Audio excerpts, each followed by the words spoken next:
नमस्कार, मेरा नाम है डॉक्टर श्रुतिशा और मैं एक पीडियाट्रिक ओटी हूँ। आज हम बात करेंगे ओरोमोटर स्किल्स के बारे में। तो क्या होता है ओरोमोटर स्किल्स? हमारे जो भी ओरल मस्कुलेचर है उसके फंक्शंस का जो स्किल डेवलपमेंट है उसे हम ओरोमोटर फंक्शंस बोलेंगे। इसमें तीन मेन चीज़ें जुड़ी हुई होती है। पहला होता है इंटैक्ट चूइंग ऑफ फूड, जिसमें कि होता है फूड मैनिपुलेशन और टेस्ट एक्सपीरियंसेस। दूसरा होता है इमोशंस का सिंकअप होना, जो भी फेशियल मस्कुलेचर के साथ जुड़ा हुआ है। और तीसरा है लैंग्वेज एंड कम्युनिकेशन।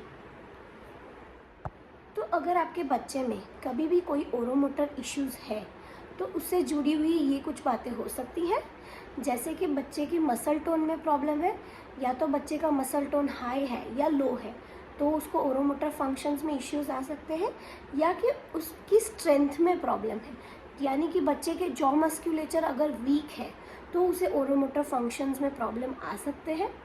इसके अलावा अगर बच्चे में सेंसरी इश्यूज है जो तीन मेन सिस्टम से जुड़े हुए हो सकते हैं, एक तो गस्टेटरी सिस्टम यानी कि उससे उसके जीभ से जुड़े हुए सेंसेशंस, या तो टेक्टाइल इश्यूज जिसमें बच्चे फूड को रेजिस्ट करते हैं, या तो प्रोप्रियोसेप्टिव इश्यूज जिसमें बच्चे को पता नहीं चलता है कि फूड कहाँ पे है उसके माउथ कैविटी में या ओरल कैविटी में। तो ये सब बच्चों में सेंसरी इश्यूज देखे जाते हैं ओरोमोटर रिलेटेड। इसके अलावा कुछ बच्चों में कॉन्जेनाइटल बर्थ प्रॉब्लम्स जैसे कि क्लेफ्ट पैलेट या ऐसा कुछ होता है तो भी इनमें ओरोमोटर इश्यूज देखे जाते हैं। स्किल्स एक बहुत ही डिस्क्रिप्टिव टॉपिक है, पर आज हम सिर्फ बेसिक साइंस की बात करेंगे कि क्या साइंस आप देखेंगे जिससे आपको कुछ समझ में आ सकता है कि बच्चे में शायद ओरोमोटर स्किल्स के प्रॉब्लम है।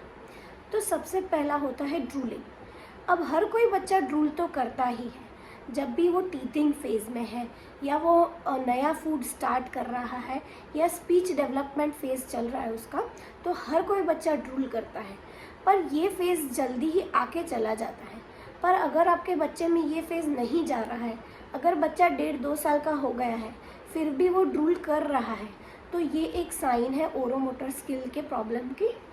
दूसरा है चूइंग ना कर पाना। अगर बच्चा फूड को च्यू नहीं कर पा रहा है और इसके बाद इसको स्वैलिंग में भी डिफ़िकल्टी आ रही है, तो ये एक ओरोमोटर प्रॉब्लम का साइन है। तीसरा होता है फूड एवर्जन।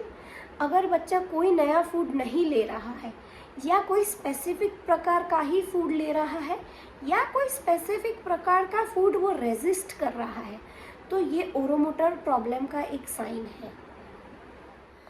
अगला रहता है फूड का बकल कैविटी में फंस जाना। बहुत बार देखा गया है कि बच्चे जब भी फूड च्यू कर लेते हैं तो उसके बाद भी कुछ फूड उनके बकल कैविटी में फंस जाता है। इसी कारण से बच्चे को कैविटीज़ भी बहुत जल्दी होती है, इनके ब्रेथ भी बहुत ही बदबूदार रहते हैं। इन बच्चों में भी ओरोमोटर डिसफंक्शंस देखे गए हैं। इसके अलावा अगर देखें तो बहुत सारे बच्चे हैं जो बाइटिंग बिहेवियर शो करते हैं, वो इनके पेरेंट्स को या उनके पीयर को बाइट कर लेते हैं। उसके अलावा वो हर एक चीज़ मुंह में डालते हैं, या फिर अपने कपड़े च्यू करते रहेंगे, या अपने कपड़ों की स्लीव को कंटिन्यूअस वो च्यूइंग करते रहेंगे।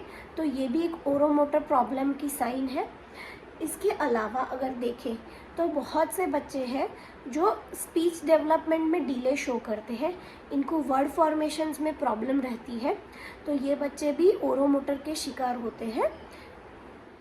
आपको ऐसी कोई भी बेसिक साइन नज़र आए तो आप अपने थेरापिस्ट को इमीडिएटली कंसल्ट कीजिए और बच्चे का ओरोमोटर थेरेपी आप स्टार्ट करवा सकते हैं। इससे बच्चे को बहुत जल्दी फ़ायदा दिखेगा। इसके अलावा एक टॉपिक है जिस पे मैं बात करना चाहूँगी, वो है इकोलेलिया। मेरे पास बहुत सारे पेरेंट्स ये कंप्लेन लेके आते हैं कि मैम हमारा बच्चा कंटिन्यूअस फ्रेजेस को या वर्ड्स को रिपीट कर रहा है, आप उसको ओरोमोटर थेरेपी दीजिए। अब इकोलेलिया है, ये एक न्यूरोलॉजिकल प्रॉब्लम है, ये बच्चे का ओरोमोटर इश्यू के अंडर कवर होने वाला टॉपिक नहीं है।